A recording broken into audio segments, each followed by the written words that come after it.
Assalamualaikum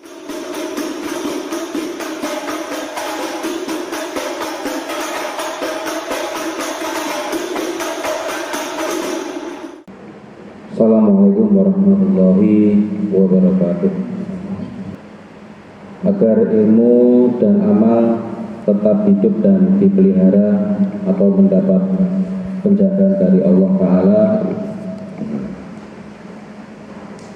ada dua pendapat. Yang pertama diambil dari kitab Fathur Rabbani dari Syekh Abdul Qadir Al-Jailani radhiyallahu anhu. Di sana dituliskan bahwa Nabi Isa alaihissalam pernah berujar, amal soleh adalah suatu amalan yang pujiannya atasnya tidak disukai. Pendapat yang kedua dari Syekh Abu Madian sejaman dengan Syekh Abdul Qadir Al-Jailani, disebutkan amal perbuatan tidak berguna jika disertai dengan kesombongan. Sebaliknya, tak berbuat apa-apa tidaklah berbahaya jika disertai dengan sikap tawadhu. Ini ada tiga kata kuncinya. Yang pertama adalah pujian, kesombongan, dan tawadhu walaupun tidak berbuat apa-apa. Mohon pemahaman. Berbicara ilmu dan tawadhu. Tawadhu itu artinya bentuk sifat merendahkan diri, rendah hati. Kita berhadapan dengan Allah, kalau hanya bentuk merendahkan diri atau menundukkan saja sifat diri, tapi tidak menundukkan hati kita di hadapan Allah, itu bukan tawadhu.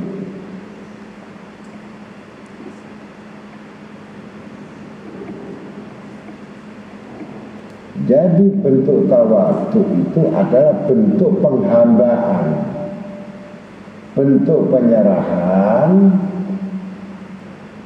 diri.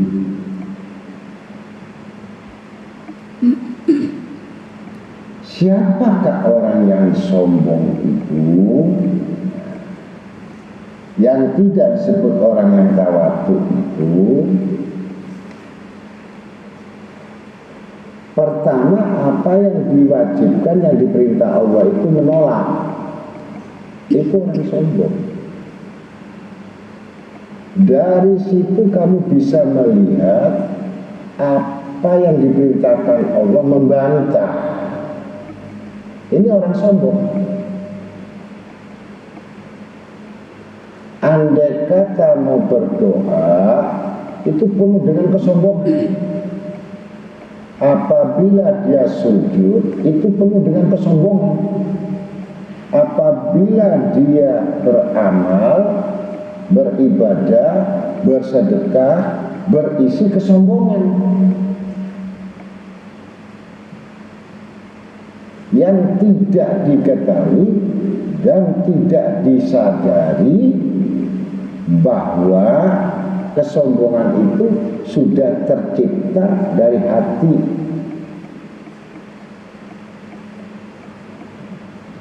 Yang keluar akan mempunyai sikap seenaknya sendiri. Itu orang sombong.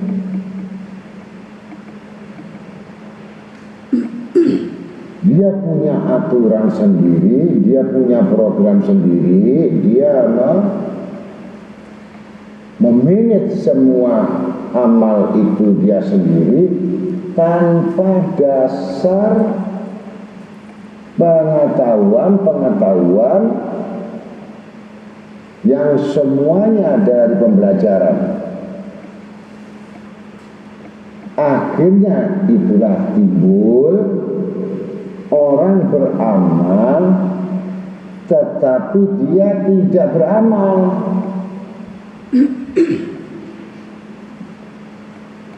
Hanya bentuk syarat beramal, padahal dia beramal ibadah untuk menonjolkan dirinya. Nah, itu jadi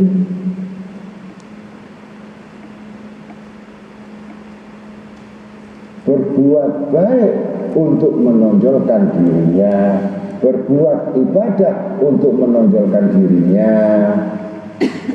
Ketika ketaatan itu hanya tampak di manusia kalangan yang banyak, tetapi saat sendirian, ketika dia banyak bersendirian, disitulah dia bermaksiat kepada Tuhannya.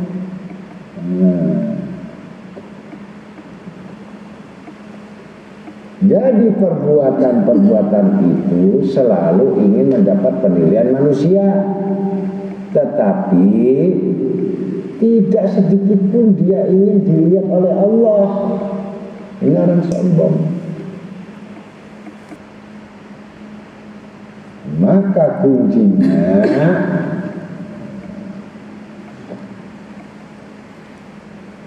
pertama, memiliki ketaatan terlebih dulu. Apa ketaatan itu? Kalau dia sudah mau menghinakan diri sama Allah, menghina, merendahkan diri, merendahkan hati, maka timbul as-sajad, sujud benar-benar merasa hina. Itu penting. Maka muncul ke permukaan, itu timbulnya tetap memiliki rasa malu dengan Allah. Jadi orang tawadhu itu sebenarnya merasa malu dengan Allah.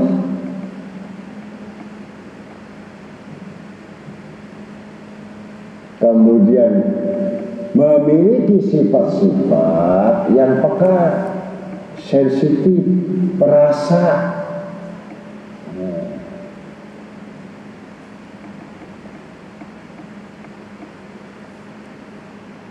Itu hanya dimiliki orang-orang yang sudah benar sujudnya, benar rukuknya, benar pengetahuannya, benar apa yang diamalkannya. Itu reaksinya, maka tampak sekali kerendahan hatinya, tidak memandang rendah orang lain, tidak meninggikan sesuatu yang berlebihan orang lain, yang ditanamkan rasa malunya. Libasa taqwa wajinatan minal khaya. Pakaiannya adalah takwa, perhiasannya adalah malu.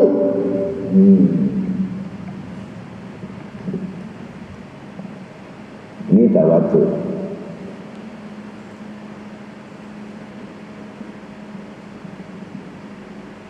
Tapi kalau kamu proses itu suka betul-betul menunda, sebenarnya kamu adalah golongan yang ingkar. Tapi ingkar yang tersembunyi.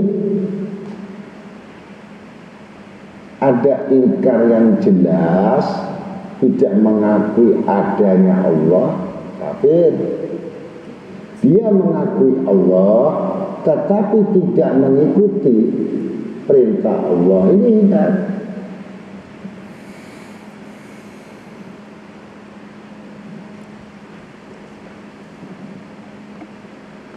Dia tahu betul ini adalah persyaratan bahwa majelis ini adalah kebun surga. Dia enggan untuk mendatangi. Berarti orang itu betul-betul ingkar apa yang disampaikan oleh hadis Nabi Sallallahu Alaihi Wasallam. Berarti gak mau masuk kebun surga. Majelis ilmu riyadul jinan, rawdatul jannah. Majelis ilmu itu adalah kebun surga. Kalau kamu menjauhi dan meninggalkannya, berarti kamu siap. Kalau keluar dari kebun surga, berarti kamu yang lain, yang lebih kamu suka. Kalau memang kamu menginginkannya, bahkan manusia akan merindukannya, dan dia kebun surga. Jadi orang yang enggan tadi terhadap satu kebun surga, ini termasuk golongan yang sombong, bukan tawadhu.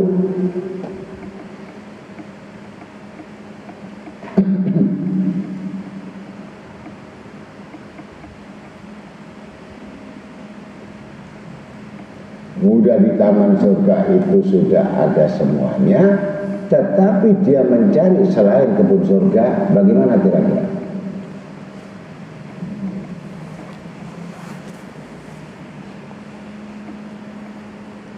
Jadi kembali lagi bagaimana menghilangkan sifat-sifat kibir itu.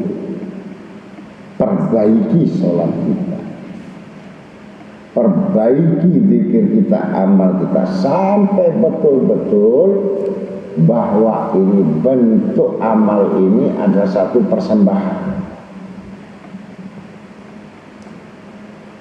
Bentuk amal itu bentuk adalah satu pengakuan. Bentuk amal itu bentuk sebagai pertanggungjawaban.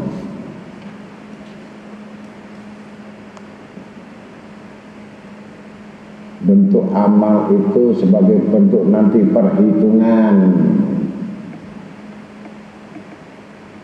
Niscaya itu semua keluar konteks dari sifat-sifat binatang buas, keluar dari sifat keinsanan, yang keluar adalah sifat ketuhanan, kerohanian. Maka orang itu yang disebut tawadhu merasa malu apa yang dimilikinya dan sangat tidak berarti.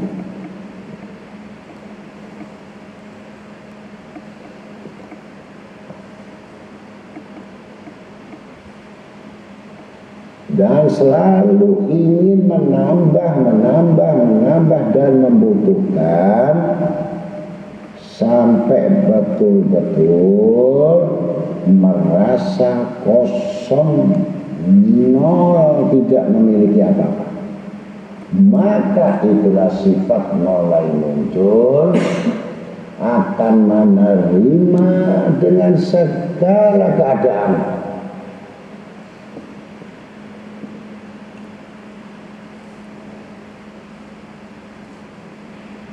Tidak perlu menonjolkan diri, tidak perlu ingin disebut diri, tidak ingin dipandang diri.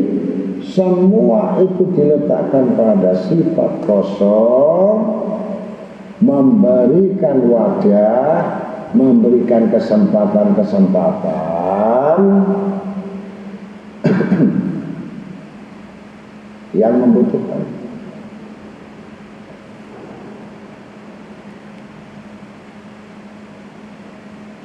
Ini orang yang berisi ilmu disertai tawadhu. Ibnu Abdullah Mubarak menuntut ilmu 15 tahun sampai 20 tahun. Belajar akhlak ini, tawadhu ini, akhlak tawadhu itu 30 tahun. Ketika disadari kalau saya menuntut ilmu adab dan akhlak 30 tahun, mungkin saat itu saya tinggalkan untuk ilmu 15 tahun daripada saya belajar ilmu. Karena habis belajar ilmu 15 tahun, 20 tambah adab 30 berarti 50. Harusnya 30 tahun mulai awal dia belajar akhlak adab ini lebih utama dan disebut orang berilmu.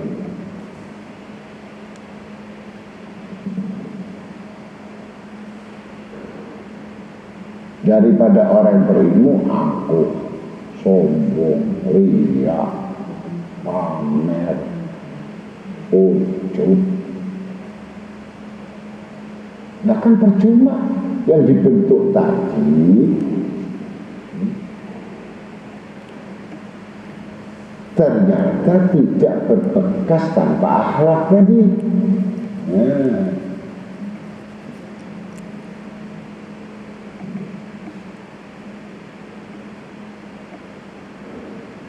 maka diperbaiki tadi melewati dengan sistem cara.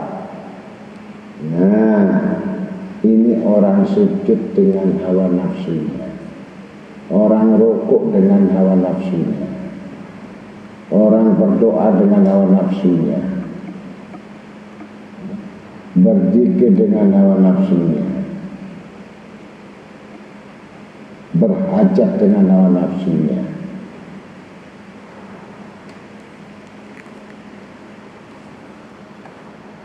Yang diketahui hasil dari ibadah hawa nafsunya ini, maka yang keluar ini riyanya, ujubnya, pamernya, hebatnya, nggak sadar ini, meremehkan orang lain. Nah, ini sebab ibadah yang selain Allah, maka yang didapatkan itu maka bentuk selain Allah. Kalau ibadah itu menuju Allah, berarti dia akan bertemu Allah. Nah, begitu.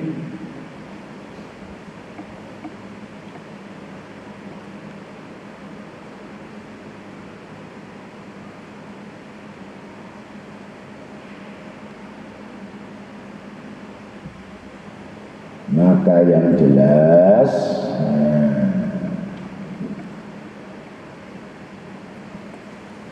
ini sampai mengetahui ibadah itu yang sering kita bahas, tidak akan bisa mengenal Allah kalau nggak mengenal diri. Tidak akan bisa tawadhu kalau kamu nggak mengenal.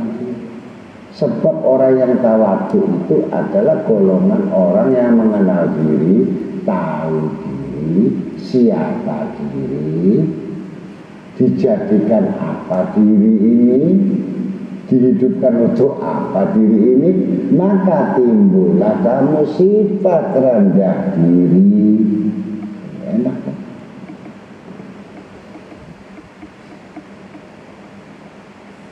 Ilmu amal yang sedikit disertai rendah hati, rendah diri lebih baik, lebih utama daripada orang yang congkak diri.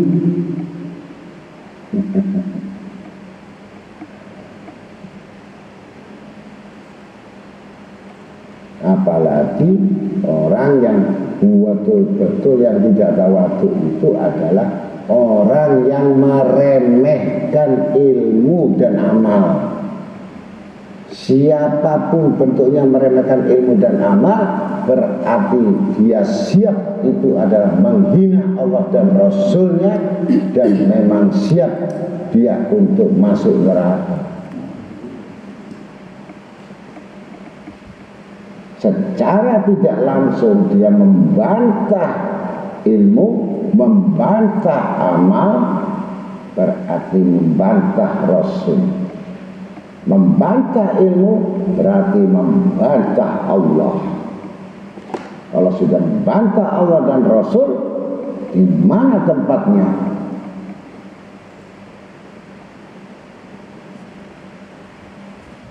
Di dunia saja kamu akan dihinakan oleh Allah, apalagi nanti di akhirat.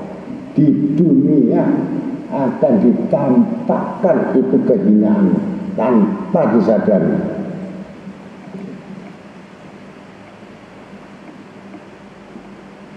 Yang dikumpulkan akan dikumpulkan akan dinol sama-sama Allah. Baru kamu sudah masa udur ini masa tuamu sudah tidak punya apa-apa, tidak mampu untuk berpikir apa-apa, penyesalan, dan semakin menyesal lagi ketika di dalam kuburnya. Nah, untuk itulah maka ilmu dan amal merupakan bagian-bagian terpenting dalam itu. Ilmu merupakan adalah perbuatan sifat Allah, amal adalah sifat perbuatan Rasul Sallallahu Alaihi Wasallam.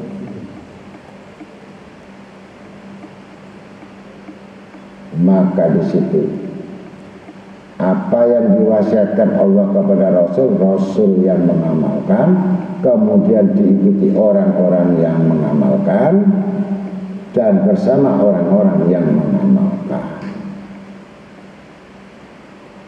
Begitu. Semua sumber ilmu dan amal adalah dari Nabi kita Muhammad SAW, yang mana tidak ada semua cabang, semua dari Rasul SAW. Kalau itu tidak mengikuti berarti siap membantah. Orang membantah itu adalah orang-orang yang sombong, yang tidak tawadhu. Jadi lawan kata tawadhu adalah sombong.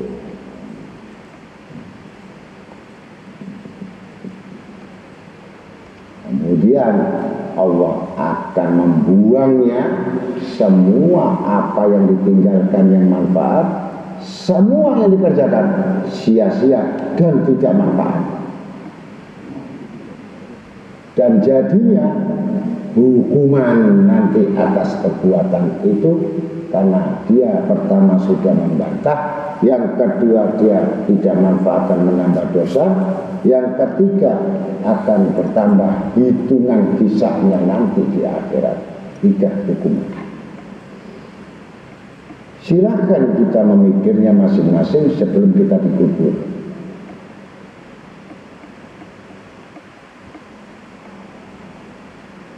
Kesempatan-kesempatan itu yang kita lakukan bukan untuk siapa-siapa, bukan untuk kepada siapa-siapa, tetapi bekal untuk diri kamu masing-masing yang punya perjalanan yang jauh. Jangan tertipu dengan yang kehidupan yang singkat ini, sehingga kamu melupakan segala sesuatu, bahwa itu ada yang akan terjadi yang sebenarnya. Berarti kamu sifat tidak takut. Tawadhu itu bagian dari takut kepada Allah. Tawadhu itu adalah sifat dari bagian malu kepada Allah.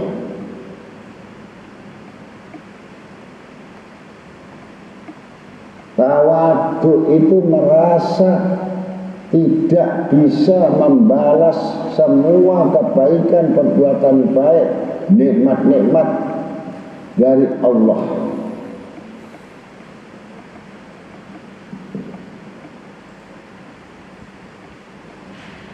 Bagaimana aku minta surga? Sedangkan kalau dosaku saja diampuni oleh Allah, aku sudah merasa puas dan cukup atas karunia-Nya. Maka ilahi lastu li firdas wala aqwa ala naril jahim fabli taubatan wa firli junubi fa innaka ghafiru dzambil azim. Bagaimana seorang wali kutub Abu Nuwas, ya Tuhanku, aku tidak pantas masuk surga dan aku takut dengan siksa neraka-Mu. Fabli, tapi berikan kepadaku pintu taubat dan ampuni dosaku. Sesungguhnya Engkaulah yang maha memberi ampun dari segala dosa-dosaku yang sangat banyak, yang sangat agung. Ini orang yang punya rasa malu, orang yang tawadhu, yang sudah dijamin dia masuk surga, masih malu masuk surga, masih ingin diampuni dosa-dosanya, dan berharap terus menerus bahwa dia akan mendapatkan untuk Allah mengampuninya. Kita ibadah sedikit, kelalaian banyak, malas banyak, disiplin tidak, komitmen tidak, konsekuensi tidak, meninggikan ilmu tidak, mengamalkan itu tidak, berharap surga dan tidak takut neraka.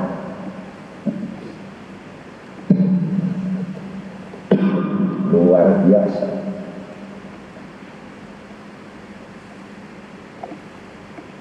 Dan kesombongan itulah yang banyak membuat hidupnya seperti neraka. Jadi apa yang menimpa manusia semua kegelisahan, kekeringan, kebingungan, itu kesombongan yang tidak disadari, selalu membantah dan merasa bebas dengan ketentuan. Maka Allah siksa dengan gelisah, Allah siksa dengan segala macam urusan, Allah siksa dengan segala kelalaian, Allah siksa dengan pikirannya yang kosong, diisi dengan selain Allah. Ini siksa. Jadi kalau kita dipelihara, kita dijaga, dengan sendirinya kamu akan menyaksikan dengan segala kejadian-kejadian itu dengan sangat paham dan memahami dengan apa kejadian itu, bahwa itu semua tidak terlepas dari Tuhan. Kalau sekarang kamu sekalian yang ahli dunia, kamu sekalian yang sudah terhimpit oleh dunia, sekalian orang-orang yang melupakan Allah, lebih utamakan dunia, pasti kamu akan dikuasai dengan dunia dan siap diperbudak dengan dunia, yang semuanya akan menjadi berat hisab tanggung jawab. Maka bersegeralah kalian untuk bertaubat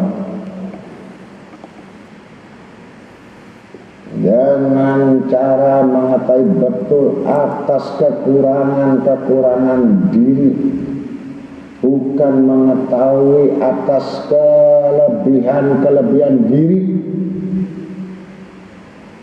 Wajib mengetahui kelemahan diri, kekurangan diri, kebodohan diri.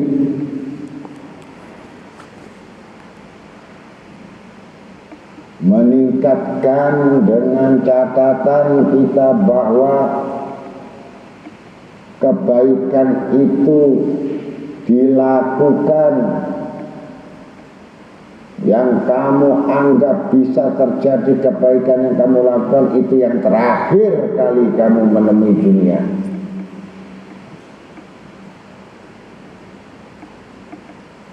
Itu orang yang cerdas untuk berbuat baik, sehingga tidak lengah di dalam kesempatan-kesempatan untuk berbuat baik. Maka ilmu dan penjagaan diri tidak bisa terlepas, ilmu dan amal tanpa pemeliharaan dan penjagaan diri niscaya akan terprosok di dalam sifat-sifat yang menjatuhkan ilmu dan amal itu sendiri,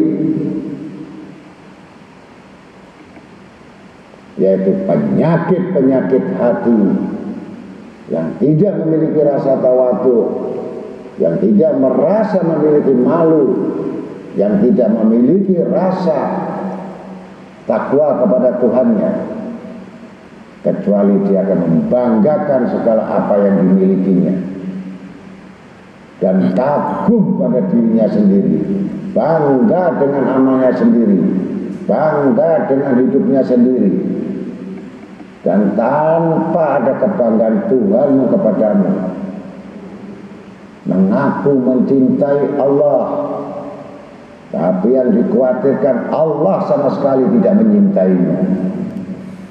Allah tidak peduli dengan kamu karena sifatmu adalah yang menyakitkan hatinya Nabi Muhammad SAW, yang membuat makarnya Allah sehingga tidak dapat kamu bagian-bagian itu dari kecintaan Tuhan dan Rasulnya. Untuk itulah benar-benar diri dan selalu minta kekuatan pertolongan pada Tuhanmu. Niscaya Tuhanmu tidak akan membiarkan tanganmu pulang dengan tangan kosong. Kalau memang betul-betul kamu mengharapkan dengan rasa takut pada Tuhan, niscaya Allah akan memberikan itu bagian-bagian menurut amal-amal dan kemampuan masing-masing. Assalamualaikum warahmatullahi wabarakatuh. Waalaikumsalam warahmatullahi wabarakatuh.